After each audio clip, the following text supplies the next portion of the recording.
Yo, yo, yo, we did it. We did it, guys. Bud Crawford did it. You heard? We got them out there hiding. They out there fighting. They out there coming up with conspiracy theories. I'm loving all of it. I'm here for all of it. Let's go.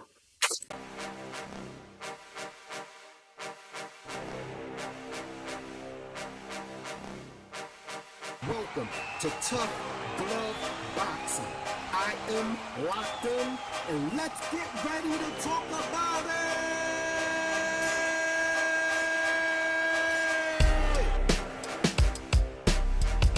Hey yo, it's a good day to be a Terence Crawford fan, ain't it?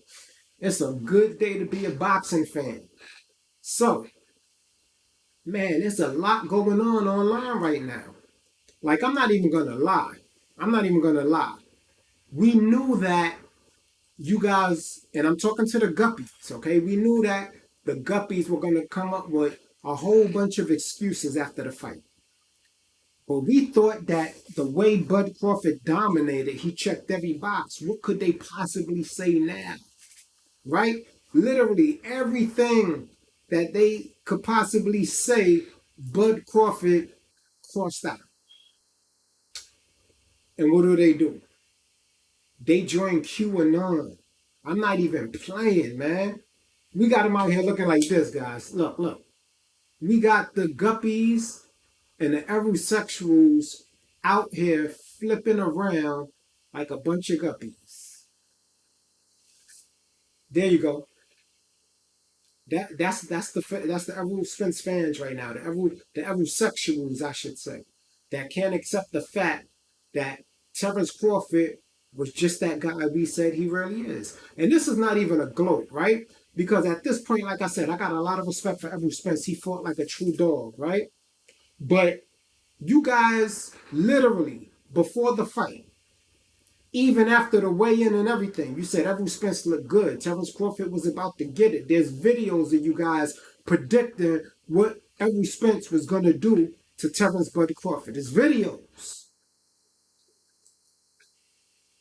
Terence Crawford, we listen to Errol Spence and Derrick James tell us everything that they was going to do to Terence Crawford, and Terence Crawford completely made it look like they were prophesizing his performance.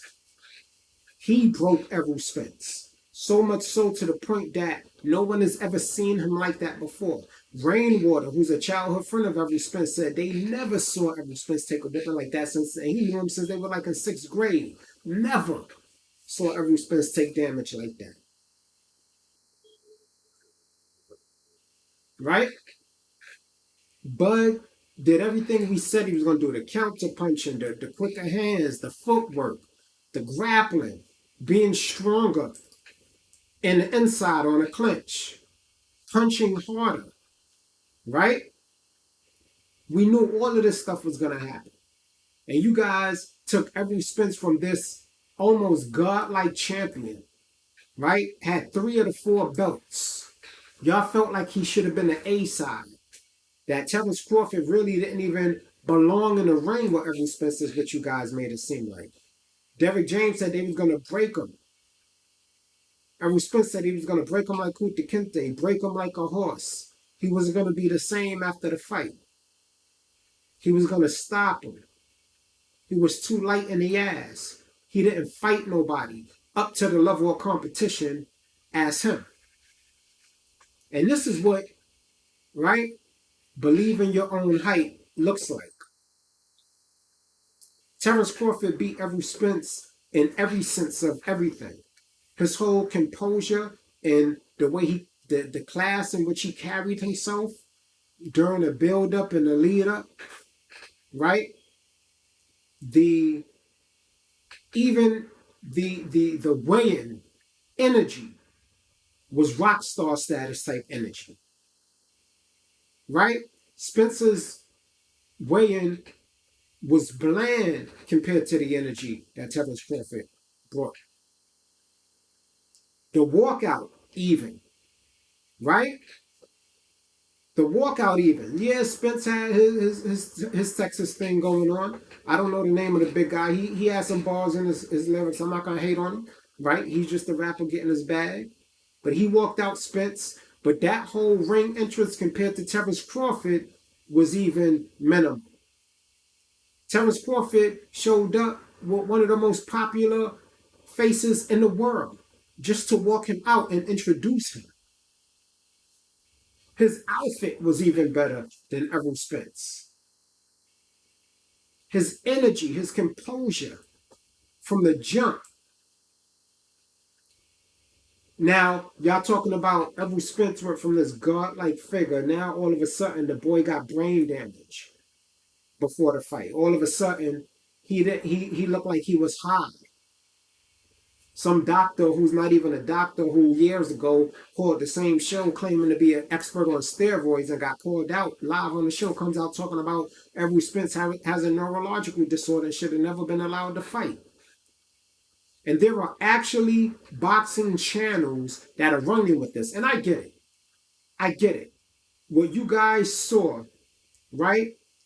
You can't believe. And there's people that it's to the point where I don't even want to call them Errol Spence Jr. fans. Because at this point, you went far beyond the Guppy. You went far beyond the Guppy mind state now. When you start making up conspiracy theories and coming up and saying Spence was, had a neurological disorder, or maybe Spence couldn't spar for the last 6 weeks of training camp or whatever it is, right? Which really doesn't mean anything because a lot of things go wrong in training camp. Nobody comes to the ring 100%, not even Crawford, even though he looked it. What happened to Spence, right, was always going to happen to him, and it's going to happen to him no matter what weight class he fights at, right? Now, did the weight cut, was it hard for Errol Spence to make the weight? I feel like Errol Spence struggled with the weight more than Terence Crawford, but that's not an excuse. That's just not an excuse. Everybody struggles to make that weight. Terence Crawford struggled to make the weight. And y'all were actually saying he looked the weight drain out of the two. That's what y'all were saying. But after the fight, all of a sudden, right? And we do have channels saying Terence Crawford was just the better fighter. But all of a sudden, you got people begging and pleading for Errol Spence not to have the rematch. Right? Because his face is swollen up. He took a beating, yes. I think the second fight will be better at 154. I think it will be more competitive. I still see the outcome being the same. He's a little more educated in who he's fighting now. So I do see it being more competitive. But as far as all of these excuses, and he didn't look right, and he looked like he was high, and he was taking pain medicine, or he looked like he smelled his eyes were glassy, y'all were cheering for him after the first round was over. Matter of fact, the majority of people gave him the first round. The commentators were saying how good he was working his jab. Until Terence Crawford got on his shit. And once Terence Crawford decided, okay, I downloaded enough information because it really didn't take him long. He figured out Errol Spence in literally one round. And then he proceeded to do what he does to all his competitors. He told you out of his own mouth. I always take these guys that people claim are so good, and then I make them look like they're nobody.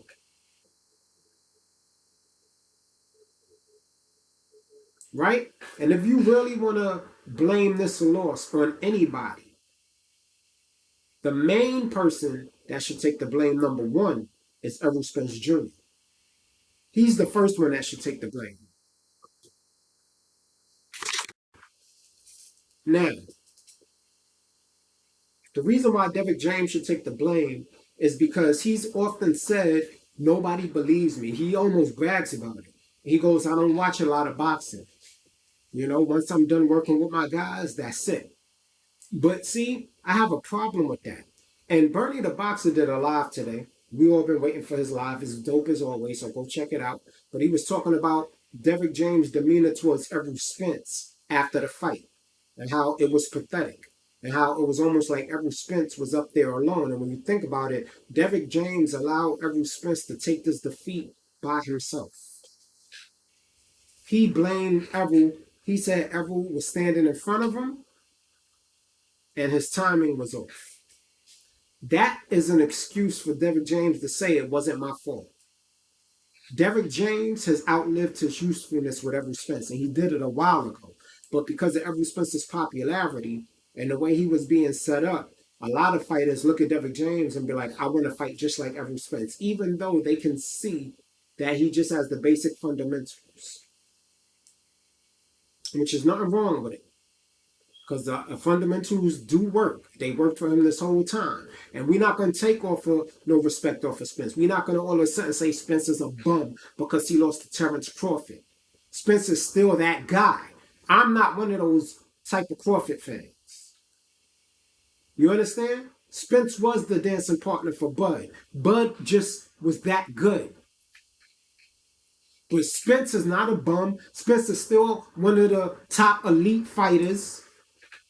And the technique that you guys are trying to issue on now got him 3 titles, including from 2 people that Bud fought and beat.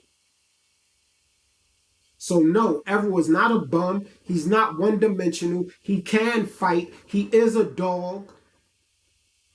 And he deserves a rematch and a little more respect than even his own fans are giving him right now.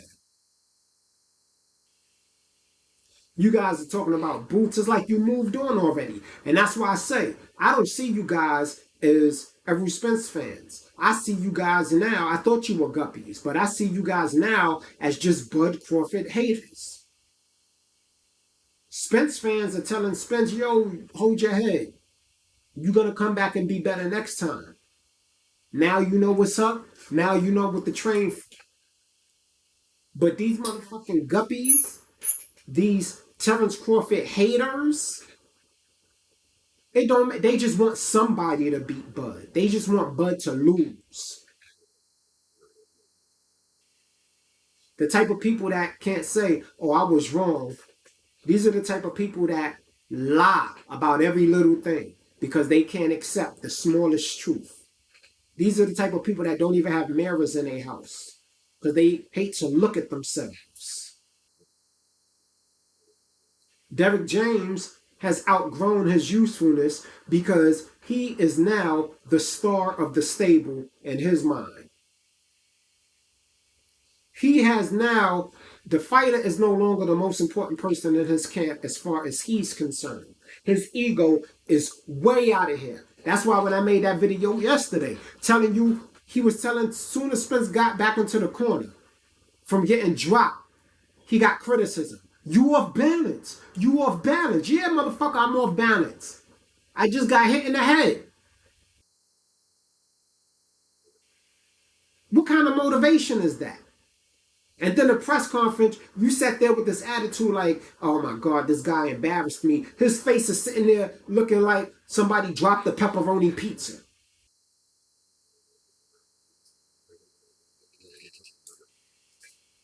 Oh, some doctor who's not even a real doctor, who's not even Spence's doctor, who's not even a sports doctor, talking about, oh, I work with old people. Spence, he gave Spence a whole diagnosis and people were running with it on their channel.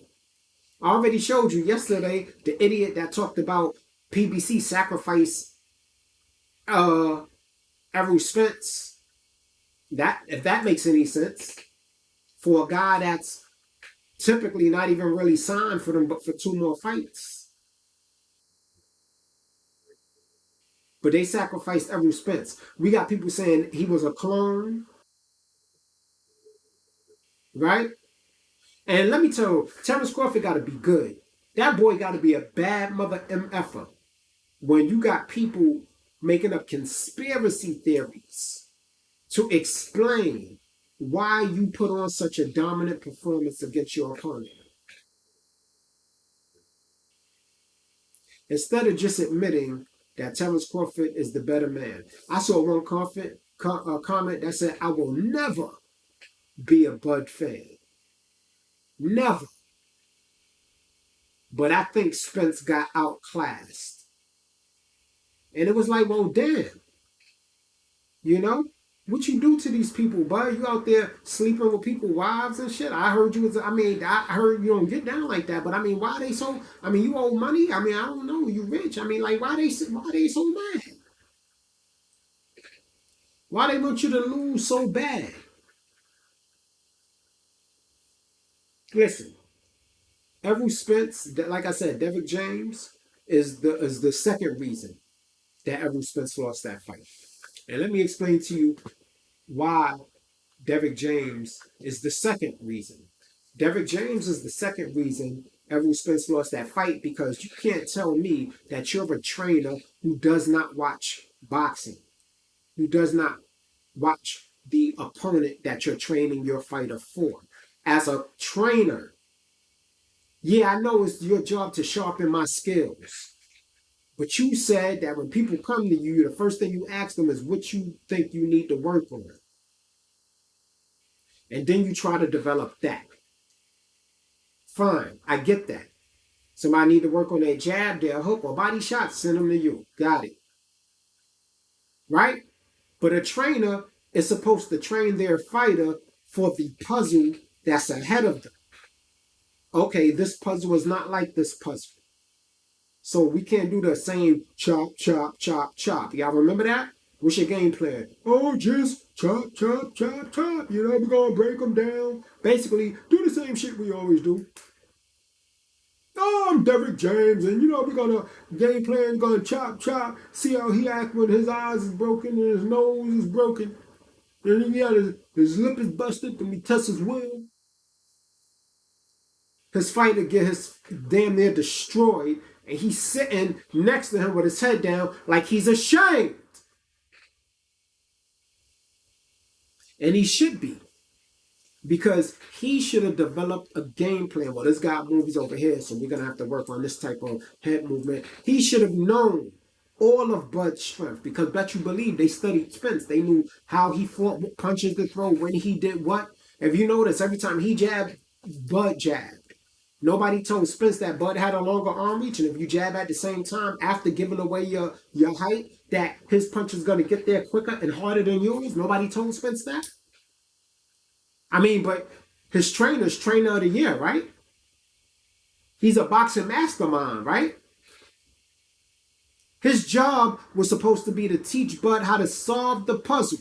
That means if Errol Spence is going to go and fight Stanionis, you're going to train him to work on Stanionis's, how to exploit the weaknesses that Stanionis has. It ain't no one size fits all. This style is going to beat every fighter. When you was using a goddamn style, you was getting your ass whooped. Derrick? So yeah, Derrick is the number 2 reason why Errol Spence lost this fight, because he don't watch film.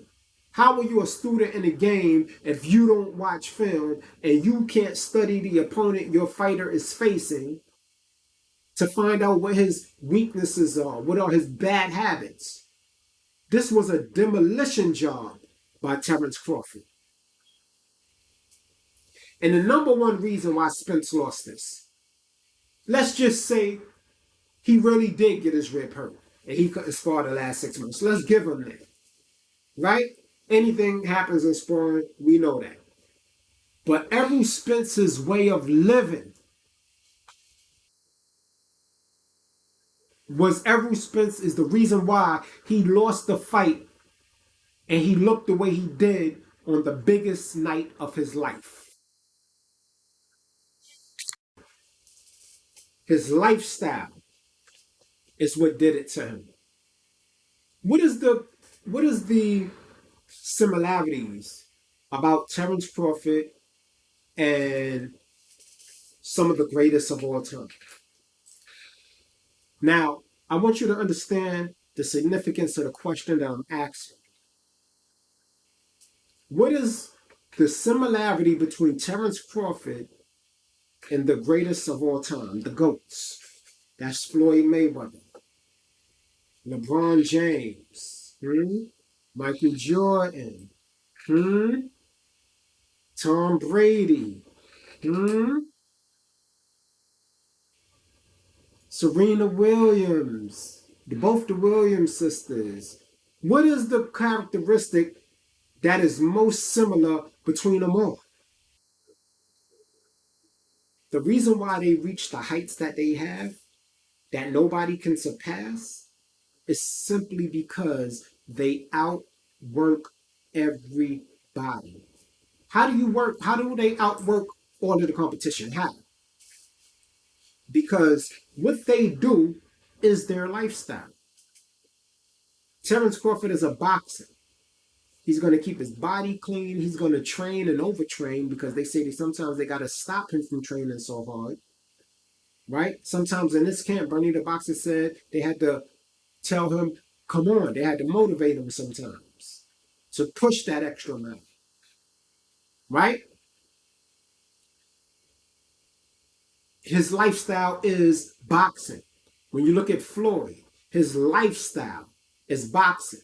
Everybody's up in the club partying. Floyd don't drink. He brought everybody on the place, right? He got his little fine piece of little whatever, whoever he dealing with, his little baddie with him. He having fun. He get bored at the club. Go get his sneakers and go jogging in his clothes he wore to the club, and go do miles of running. Cause he's a boxer. That's his lifestyle. Jordan, damn near no free time. When he's not on the court playing in front of the cameras, he's off the court playing without the cameras, practicing, improving every little move. Okay, I got the cross now. Okay, I need to be able to do 3-pointers now. Okay, 2-pointers. Okay, Lair. Every single little thing broken down to a very minor detail, almost scientifically, right? How can I get this jab better? How can I get the hook better? How can I move my feet a little quicker? How can I generate more power going back? All of these little nuances. Watching boxing to the point where it puts you to sleep because you already know that you've watched so much boxing that you know how each round is going to go. I've watched boxing matches like that. I'm nowhere on the level of the GOATs that I just explained, but I relate a little bit. I had that same hiccup when it comes to exercising. I'm supposed to take 2 days off a week. I have a 6-day regimen. I have to force myself sometimes to take 2 days. And I still do 6 days most of the time. Because on a day that you don't, when you're so used to doing something on a daily basis, the day that you don't do it, you feel like you lost it all. I could go like a week without working out, no difference in my appearance or anything. Even when I fast, when I do a 5 or 7 day fast, the first 3 days I still work out and just rest my body the rest of the time. And that's because I'm fasting. Right? When you don't do something that you're used to doing daily and you take a little bit of time away from it, you feel like you're losing it. And so that's probably why Terence Crawford trains so hard. He goes to sleep at the same time every day, like he's like a well-oiled machine. And when you're going up against somebody like that and you're not living that lifestyle, you haven't done right by your body. You understand? You were drinking, you were drugging, you weren't training properly, you weren't cutting weight properly, you weren't staying in shape all year round to make it easier for you to have a fight. That puts your body under stress. You can't have it both ways. You can't, Jay Prince used to call it, you can't have one foot out and you can't have one foot in. You got to have both. What you going to do? Because whatever it is you're going to do, both feet need to be planted in that. It's very wise. That's wisdom. So that's why Errol Spence fell so short on the biggest day of his life. Now, can he get that back? Yes. I still want to see what Terence Crawford can do.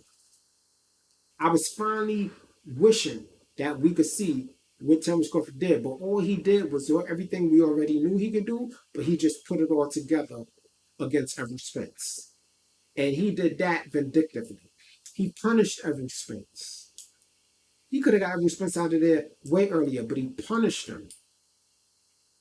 He punished Errol Spence because Errol Spence represented all of the disrespect that Terence Crawford didn't get, all of the discrediting of his career and his achievements, and all of the insults and all of the undeserved hate and doubt for no reason. And this is the guy y'all holding up. He's not even giving you a true boxer's lifestyle. Like, I'm a complete boxer in every sense of the word, Terence Crawford is thinking. Inside the ring, outside the ring, you look at boxer in the dictionary. What should the ideal characteristics of a boxer be? You'll see he does that. Then you have this guy who everybody makes excuses for. Even his opponents, they put above me. Even if I beat the same opponent, they take it from me. Everything that I cook, they take off of my plate and put it on his plate. So now I'm going to smack his plate on the goddamn floor. And fix me another goddamn plate. The fact that you still find it so hard to give Bud the respect he deserves just shows your character, the weakness in your character, that you cannot cope with reality. You motherfuckers flip-flopping out here, man.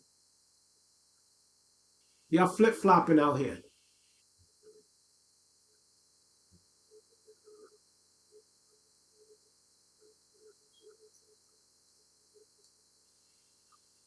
Y'all flip-flopping out here. Yeah. Conspiracy theories, excuses, making Errol Spence look totally weak. Right? But what I will say is this: at 154, both men will be healthier. I think Errol Spence will be able to make that weight a lot more comfortable. I believe he wasn't at his full strength. That's his own fault. You understand? That's his own fault. But he didn't lose the fight because he was weight drained. He lost the fight because he was the lesser fighter overall. And so that's my take on how I feel about you guys coming up with all these conspiracy theories. Get in my comment section. I'm never gonna lie to you. You understand? I'm gonna keep it 100 from my perspective. I'm never gonna have somebody pay me nobody can pay me anything to say anything about anybody. Because all money ain't good money to me. My integrity is more important. Errol Spence is a guy. He's that guy. He's a dog. It's just that Terence Crawford was the bigger, better dog. And now the burden of proof is on Errol Spence. The burden of proof is on Errol Spence to show that he's even close to Terence Crawford's level. Because right now, he shouldn't even really be in the ring with Terence Crawford from the way it looked. But he gave Terence Crawford an opportunity that he didn't have to give Terence Crawford. So Terence Crawford is not going to deny him the rematch. But it's going to be a lot worse, in my opinion. Anyway, that's my content for today. I hope you enjoyed the video. You guys got me to 1,000 subs. I really appreciate that. Let's try to get to this 10,000 mark. Grow this community. I'm rocking with y'all like y'all rocking with me. Hit that like button. Hit the subscribe button if you're new to the family. Become a tough guy or a tough girl. You dig? Locked in. Tough Love Boxing. I'm out. You ain't gotta go home, but you gotta get the hell up out of here.